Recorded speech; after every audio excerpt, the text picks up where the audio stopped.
தமிழ்நாட்டின் முதலமைச்சராக விஜய் பொறுப்பேற்ற பிறகு தனது முதல் பிறந்த நாளை இன்று கொண்டாடுகிறார். இதையொட்டி தமிழகம் முழுவதும் தமிழக வெற்றிக் கழக தொண்டர்களும் ரசிகர்களும் பல்வேறு நலத்திட்ட உதவிகளை வழங்கி வருகின்றனர். இதனிடையே முதலமைச்சர் விஜயின் பிறந்த நாளை கொண்டாடும் விதமாக பொதுமக்கள் இலவசமாக வண்டலூர் உயிரியல் பூங்காவை பார்வையிடலாம் போன்ற பல சிறப்பு அறிவிப்புகளும் செய்யப்பட்டுள்ளது.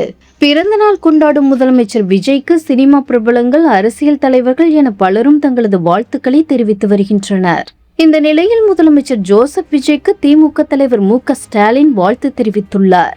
இது தொடர்பாக வெளியிடப்பட்டுள்ள எக்ஸ் தளப்பதிவில் தமிழக முதலமைச்சர் ஜோசப் விஜய்க்கு பிறந்தநாள் வாழ்த்துக்கள் என்றும், முதலமைச்சர் விஜய் மகிழ்ச்சியோடும் உடல் உளநலத்தோடும் பொது வாழ்வில் பணியாற்றிட விழைகிறேன் என்றும் தெரிவிக்கப்பட்டுள்ளது.